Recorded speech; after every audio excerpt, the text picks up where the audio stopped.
మీ recharge bill మళ్ళీ పెరగబోతుందంటే నమ్ముతారా? 5G ఇక మీద అన్లిమిటెడ్ కాదు, అయిపోయింది ఆ కాలం.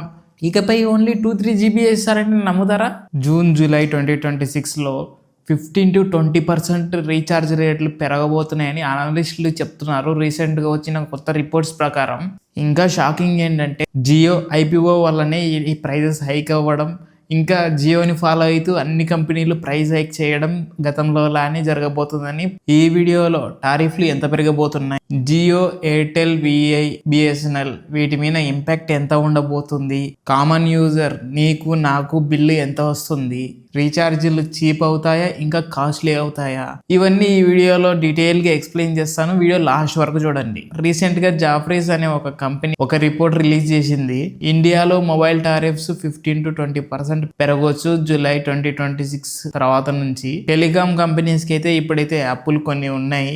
ఆ అప్పులు క్లియర్ చేసుకోవడానికి వీళ్ళు యావరేజ్ రెవెన్యూ పర్ పర్సన్ ని ఇంక్రీజ్ చేసుకోవడానికి ప్రైసెస్ అయితే పెంచబోతున్నారు అని ఈ రిపోర్ట్ పబ్లిష్ చేసింది NDTV. సింపుల్గా ఒక మాటలో చెప్పాలంటే రీఛార్జ్లు తక్కువ అవ్వడం కష్టం, ఇంకా డబల్ అవ్వబోతున్నాయి. జెఫ్రీస్ రిపోర్ట్లో చెప్పిన మెయిన్ పాయింట్స్: 10-20% ఇంక్రీజ్ అయితే పక్కా, యావరేజ్గా 15% వేసుకోండి. ఫైనాన్షియల్ ఇయర్ 2027లో టెలికాం కంపెనీస్ రెవెన్యూ అనేది 7% నుంచి 16% వరకు జంప్ అవ్వబోతుందని అంచనా. అంటే ఇప్పుడు మనం 299 ప్లాన్ వాడుతున్నాం అనుకోండి నెలకి, అది 350 అవ్వచ్చు బేసిక్ ప్లాన్. అది కూడా 1.5 GB ఇచ్చి నో అన్లిమిటెడ్ ఓన్లీ కాల్ SMSలు ఇచ్చే ప్లాన్ 350 రూపీస్ 360 రూపీస్ అవ్వచ్చు.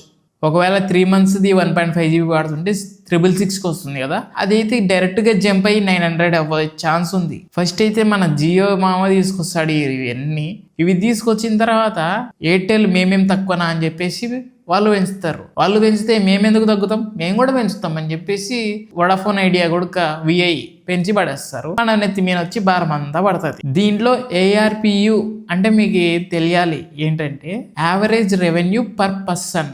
మన కాడ ఎంతమంది యూజర్స్ ఉన్నారు అనే దానికంటే మన కాడ యూజర్స్ ఉన్న వాళ్ళ నుంచే ఎక్కువ లాగేసుకుందాం, ఎక్కువ జ్యూస్ పిండేసుకుందాం అనే టెలికాం కంపెనీస్ ట్రై చేస్తున్నాయి. అంటే ఇప్పుడు నీ కాడ 50 రూపాయలు వసూలు చేస్తున్నాడు, 100 రూపాయలు వసూలు చేస్తే డబల్ అయిందిలే ప్రాఫిట్. అటనే ఇప్పుడు మనం ఒక 100 కోట్ల మంది ఉన్నాం అనుకోండి, 100 కోట్ల మంది కాడి నుంచి ఒక్కొక్క రూపాయి తీసుకునే వాళ్ళు 2 రూపాయలు 5 రూపాయలు తీసుకుంటే ఎట్టుంటుంది? 5 టైమ్స్ ప్రాఫిట్ కదా. అట్లనే ఇప్పుడు యావరేజ్ రెవెన్యూ పర్ పర్సన్ని పెంచుకోవడానికి చూస్తున్నాయి ఈ టెలికాం కంపెనీస్ అనేది. మనల్ని బాగా వాడుకొని ఇరికిచ్చి దబ్బేశారు. 5G అలవాటు చేసి బాగా నాకిచ్చేస్తున్నారు. ఇప్పుడు జియో IPO యాంగిల్ గురించి మాట్లాడుకుందాం. ఇది ఎర్లీ 2026లో రావచ్చు. అంటే ఇప్పటి నుంచి ఒక 3-4 నెలల్లో జియో IPO రావచ్చు. జియో IPO వస్తే యావరేజ్ రెవెన్యూ పర్ పర్సన్ పెరుగుతుంది, టెలికాం కంపెనీ ప్రాఫిట్స్ పెరుగుతాయి, కంపెనీ వాల్యుయేషన్ పెరుగుద్ది. ఆ జియో కంపెనీలో ఎవరెవరు ఇన్వెస్ట్ చేసినారో వాళ్ళకి డబుల్ ప్రాఫిట్స్ తెచ్చి పెడుతుంది. ఇప్పుడు జియో ఎయిమ్ ఏంటంటే ఎయిర్టెల్ ఉంది కదా, భారతీ ఎయిర్టెల్, వాళ్ళలాగా రెవెన్యూ ఎక్కువ సంపాదించుకోవాలని చెప్పేసి వాళ్ళ గోలు.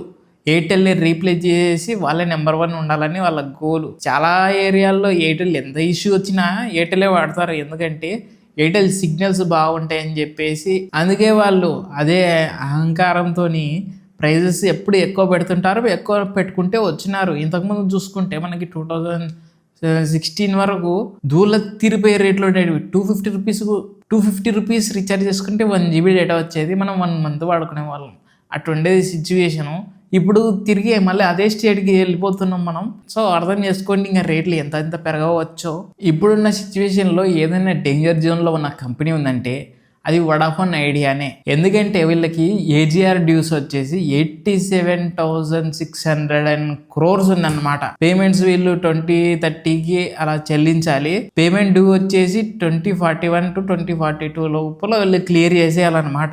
జెఫ్రీస్ ప్రకారం VIకి 40% టారిఫ్ హైక్ కావాలి. గవర్నమెంట్ AGRకి 5 years మొరటోరియం ఇవ్వచ్చు. బట్ స్టిల్ వీళ్ళు సర్వే కావాలంటే టారిఫ్ హైక్స్ ఉండాలి అండ్ వీళ్ళకి లోన్స్ ఫండ్స్ కూడా కావాలి. సింపుల్గా చెప్పాలంటే వడాఫోన్ ఐడియాకి టారిఫ్ హైక్స్ ఆప్షన్ కాదు, ఇట్స్ ఏ నెసెసిటీ, ఖచ్చితంగా కావాలి. ఇప్పుడు 5G గురించి మాట్లాడుకుందాం.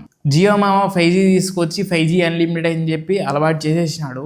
సో ఇక మీద 5G అనేది అన్లిమిటెడ్ కాదు, ఇక లిమిటెడ్ అంటే నమ్ముతారా మీరు? కానీ నమ్మాల్సిందే, ఎందుకంటే జరగబోయే ట్రూత్ అయితే అదే. 5G ఇకపై నుంచి ఫ్రీ కాదు. 5G కోసం మీరు సపరేట్గా బ్యాలెన్స్లు రీఛార్జ్ చేసుకోవాలి.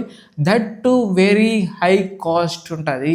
ఎందుకంటే 5G డేటా అనేది అంత ఈజీ కాదు ఇంప్లిమెంట్ చేయడం. 4G అనుకోండి, ఎంత దూరం ఉన్నా వచ్చేసిద్ది. 5G అలా కాదు, దగ్గర టవర్లు పెట్టాలి, స్పెక్ట్రమ్ ఇంప్రూవ్ చేయాలి. ఆ స్పెక్ట్రమ్ వేలంలో కొన్నందుకు వీళ్ళకి ఎన్నో వేల కోట్లు ఖర్చు అయి ఉంటుంది. అదంతా వసూలు చేసుకోవడానికి మనకి ఫ్రీగా అలవాటు చేసేసి ఇప్పుడు మన దగ్గర నుంచి డబ్బులు చిన్నగా లాగుతారు, మొత్తం లాగేస్తారు. జూన్ నుంచి ప్రైజెస్ అయితే పెరగబోతున్నాయి కదా, దాంతోపాటు వీళ్ళు లిమిటేషన్ తీసుకురావచ్చు. పర్ డే 2GB అని చెప్పేసి 2GB 3GB 4GB ఇలా తీసుకురావచ్చు. ఆ 2GB 3GB నువ్వు నేను ఒక 2-3 వీడియోలు చూస్తే అయిపోగొట్టేస్తాం. సో ఆ 2-3GB మనకు సరిపోదు కాబట్టి 5Gకి బాగా అలవాటు పడిపోయినాం కాబట్టి మనం ఇంకా సచ్చినట్టు వాళ్ళు చెప్పిన ప్రైజెస్కి తీసుకోవాల్సి వస్తుంది. ఇది మార్కెట్లో జరుగుతున్న పెద్ద వ్యాపారం. సో ఫైనల్ కంక్లూజన్ ఏంటంటే వీళ్ళు రేట్లు అయితే పెంచబోతున్నారు టెలికాం కంపెనీస్. అదంతా పక్కా.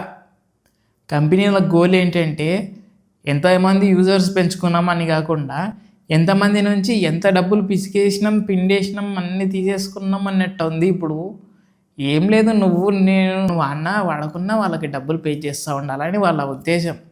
మనము ఇంతకుముందే బాగుండేది కదా, ఒక 12 రూపాయలకి స్క్రాచింగ్ కార్డు తీసుకుని వేసుకుంటే అది అయిపోయేంత వరకు మాట్లాడుకునే వాళ్ళం, ప్రశాంతంగా ఉండేది. వైఫైలు ఉంటే వైఫైలు చూసుకునే వాళ్ళం వైఫైతోని. ఇప్పుడు కూడా అదే ఫాలో అయితే బెటరు, కానీ వీళ్ళు తీసుకురావట్లేదే. జస్ట్ సిమ్ యాక్టివ్లో ఉండాలన్నా కూడా 90 డేస్కి ఒకసారి మళ్ళీ మనం 1 మంత్ ప్లాన్ చేసుకోవాల్సి వస్తుంది. లేకుంటే దాంట్లో బేసిక్ ప్లాన్ ఏదంటే అది చేసుకోవాల్సి వస్తుంది. ఎయిర్టెల్ అయితే 220 రూపీస్ అనుకుంటా, అది జస్ట్ కాల్స్ వస్తుంది, అది ఎక్కించుకోవాల్సి వస్తుంది 3 మంత్స్కి ఒకసారి, జస్ట్ ఆన్లో ఉంచడానికి ఫోన్ని. ఇంకొకటి జియోలో అయితే 180 రూపీస్ అనుకుంటా బేసిక్ ప్లాన్, అది ఓన్లీ కాల్స్ వస్తుంది. అది మనం 3 మంత్స్కి ఒకసారి చేసుకుంటే సిమ్ యాక్టివ్లో ఉంటుంది. ఇంకా బిఎస్ఎన్ఎల్లో వచ్చేసి 150 రూపీస్ అలా ఉంటుంది. పెద్ద టార్చర్ మామ ఇది. రీఛార్జులు చేసుకోకుంటే ఇన్కమ్ ఆపేయడం ఏందో, తర్వాత ఎస్ఎంఎస్లు రాకపోవడం ఏందో. మళ్ళీ ఇప్పుడు వచ్చిన స్కామ్ అది కాదు, మన సిమ్ వాడుతున్నా సరే, అది మన రీఛార్జులు చేసుకుంటున్నా సరే మన సిమ్ క్యాన్సిల్ చేసి వేరే వాళ్ళకి ఇచ్చేస్తున్నారు. అట్లా మా మామయ్యతో జరిగింది, వేరే వాళ్ళతో చాలామందితో జరుగుతుంది. ఎందుకు ఇస్తున్నారంటే ఏదో టెక్నికల్ ఎర్రర్ సార్ అంటారు. అస్సలు బాబా మన సిమ్ ప్రూవ్ చేసుకొని ఏముంటుంది మెథడ్ ఇంకా మన కాడ.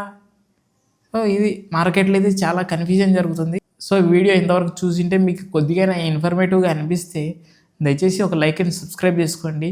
ఈ వీడియో మీ ఫ్రెండ్స్తో షేర్ చేయండి. Thank you. ఉంటాను. జై హింద్.